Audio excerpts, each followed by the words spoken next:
Bonjour à tous les amis, bienvenue dans cette petite analyse de pay-per-view. Alors je préfère préciser d'avance, je suis malade comme un chien depuis ce matin.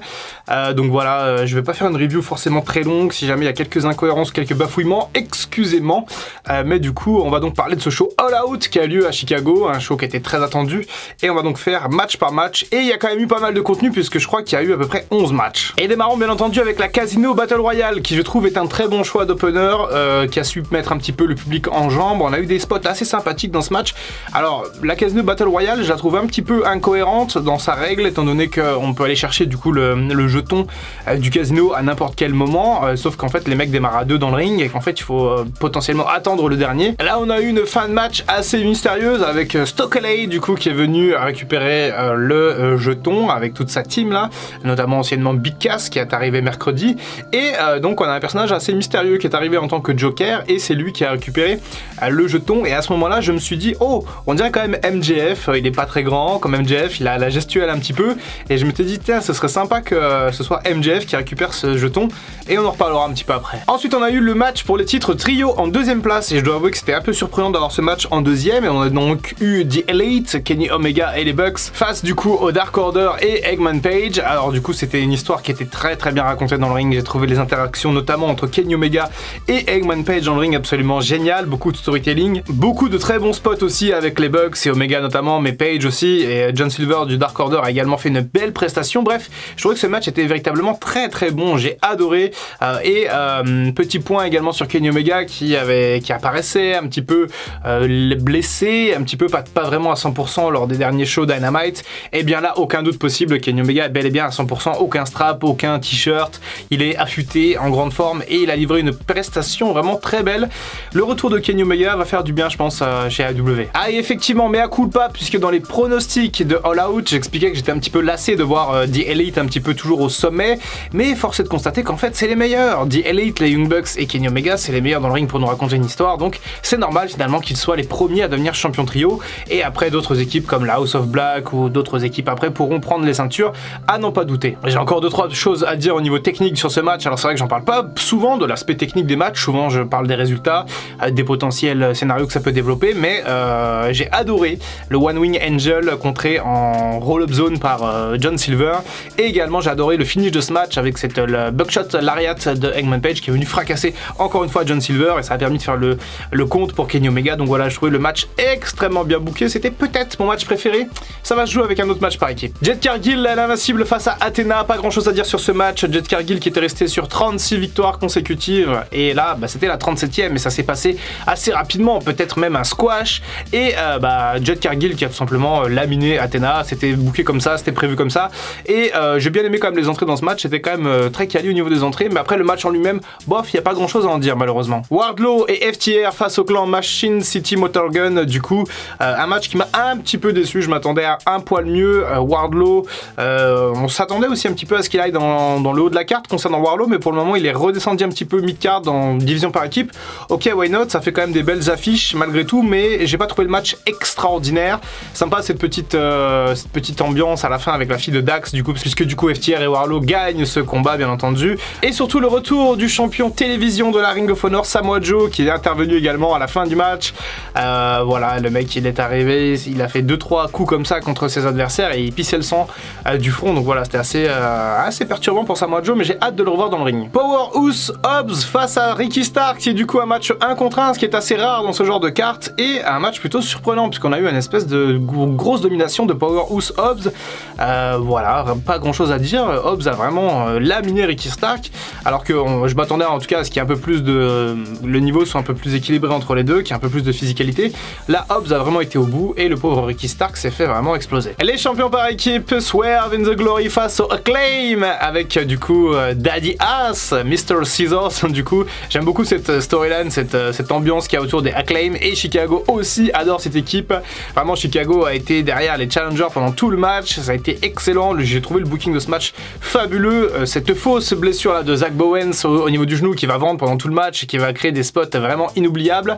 Swerve in the Glory, du coup, qui a bien joué le jeu aussi par rapport à la foule, qui a été assez impitoyable, et au final ils ont gagné, et je m'attendais à une victoire de Acclaim du coup, mais on a eu la deuxième clim du week-end après celle de Drew McIntyre. Cette fois-ci c'est les Acclaim qui n'ont n'ont pas gagné les titres et Chicago n'était pas content. Le Fatal 4-Way féminin pour le titre intérim du coup qui a été laissé par Thunder Rosa, donc on garde encore une fois cette dimension de intérim, c'est-à-dire qu'il y aura une confrontation entre la championne blessée et la nouvelle championne du coup dans quelques semaines, quelques mois, et on avait donc Britt Baker, Toni Storm, Jamie Hayter et Hikaru Shida, et c'est Toni Storm qui a gagné cette rencontre qui était plutôt pas mal, encore une fois, c'était un beau combat, il y a eu pas mal de trucs un peu hardcore, c'était assez sympathique, Britt Baker a fait une belle prestation dans ce match encore une fois, même si Britt Baker pour moi elle crève vraiment l'écran dans la division féminine, elle est vraiment au-dessus du game, mais ça me paraissait étrange effectivement de faire gagner Britt Baker pour ce titre une nouvelle fois étant donné le règne qu'elle a eu, et je trouve que c'est une excellente idée d'avoir mis le titre sur les hanches du coup de Toni Storm. Ah, Jungle Boy versus Christian, c'est peut-être l'une des déceptions de la soirée puisque ce n'était pas vraiment un match mais plutôt un angle, puisqu'on a vu Luchasaurus s'en prendre à son ex-compère du coup,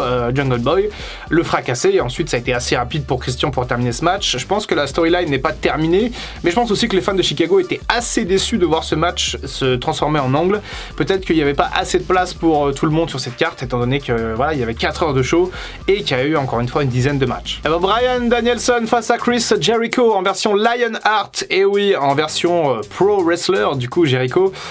C'était un match très technique. J'ai bien aimé la philosophie de ce match, c'est-à-dire pas trop de furiture, une baston technique, ce qui passe plutôt bien avec Daniel Bryan, mais justement parfois le rythme était un petit peu lent et je pense que les fans n'ont pas été véritablement impliqués dans ce match. C'était pas un spot fest, c'était pas un match avec beaucoup de near fall. Finalement on a eu un finish assez sale hein, avec ce low blow de Chris Jericho puis ce Judas Effect. Donc voilà, je suis content de ce que j'ai vu, j'aurais aimé en voir plus et j'espère en voir plus à l'avenir. La House of Black face à Darby Allin, Sting et Miro, donc beaucoup de choses intéressantes dans ce match. Alors j'aurais bien aimé voir la House of Black gagner, je pense qu'ils ont besoin de victoire. La House of Black, je les vois un petit peu comme le Judgment Day de AEW, et de l'autre côté des Sting et Darby Allin n'avaient pas spécialement besoin de gagner. Il y a une espèce de tension avec Miro qui se faisait ressentir dans le match entre l'équipe des Face du coup, Darby Allin, Sting et Miro, mais également envers Miro et Malakai Black. J'espère une rivalité en 1 contre 1 bientôt entre ces deux hommes, j'espère un meilleur booking pour Malakai Black. Il y a une rumeur concernant Malakai Black où il aurait fait plus ou moins ses adieux à la scène de AEW, ou du moins il aurait dit au revoir au public. Donc est-ce que ça signifie un départ de Malakai Black? Est-ce que ça signifie une pause? On verra ça dans les prochaines semaines. CM Punk face à Jon Moxley, et mes amis, immédiatement je ne parlerai que du match, de ce qui s'est passé à All Out, je ne parlerai pas de la conférence d'après, je ferai demain une chronique sur le cas CM Punk, ça me laissera le temps d'accumuler un petit peu les ressources et les informations pour pouvoir vous proposer une chronique récapitulative du bordel qui se passe chez AEW, mais là on va se concentrer sur le catch. Et effectivement c'était 50-50 au niveau de l'ambiance, CM Punk était chez lui mais Moxley était quand même plutôt cheers. On a eu le droit à un match de catch plutôt bon, hein. Franchement j'étais agréablement surpris de par la résistance de Punk et de par un petit peu la violence des coups de ce qu'ils se sont mis. C'était très agréable, c'était un très bon match de championnat. Bon, alors c'était pas non plus un classique du genre, un petit peu surpris forcément d'avoir Punk remporter la ceinture à la fin de ce pay-per-view, notamment vu le booking qu'on a eu ces 2 dernières semaines chez AEW. Ça ne fait aucun putain de sens, hein. Punk qui se fait exploser en weekly et qui là parvient à déboîter Moxley. Bon, ok, c'est comme ça. CM Punk est bel et bien le champion. À la fin, on a donc le Joker qui fait son apparition. Et nul autre que MJF, Maxwell Jacob Friedman. Effectivement, c'était bien MJF, ce Joker. Et c'est donc lui qui aura le title shot face à CM Punk. On va donc poursuivre la rivalité entre Punk et MJF. Et véritablement, si j'avais une seule chose à dire par rapport à ça, c'est qu'en fait, j'aimerais que les rôles soient inversés. En fait, je n'aimerais pas que Punk soit toujours face et que MJF soit toujours heel. Il y a qu'à voir la pop qu'il a pris à Chicago, la réaction des fans quand ils ont vu MJF.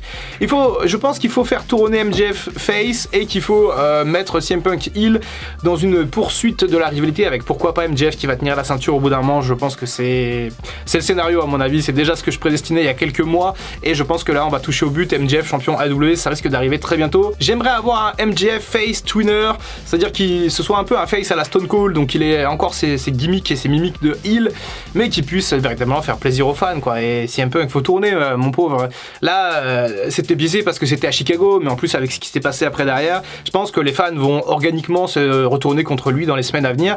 On en parlera demain concernant CM Punk dans un point catch dédié à la conférence d'après All Out, tout ce qui s'est passé, tout le bordel qu'il y a. Restez à l'affût, demain on en parle sur la chaîne. Bien mes amis, n'hésitez pas à me dire ce que vous avez pensé de ce All Out 2022. Personnellement, je trouvais que c'était un pay-per-view AEW un peu en dessous des standards de AEW que l'on connaît. Il y a eu quelques très bons matchs, le match par équipe bien entendu pour les titres, le match pour les titres trio également, l'opener avec la Casino Battle Royale était plutôt bon aussi, et le main event ainsi que le match entre Danielson et Jericho était plutôt pas mal. Rien d'extraordinaire je trouve dans cette carte, même si encore une fois la décision de garder CM Punk en tant que champion est elle-même extraordinaire. C'était Dr Wrestling, on se retrouve très bientôt pour une prochaine vidéo, et attendant comme d'habitude, prenez soin de vous. I can feel the blood creeping up from the heathens. Got will, got fight, got pride, got reason. If they wanna go eat, then you know I'm gon' feed them. If you're coming for me, hope you're ready for a demon.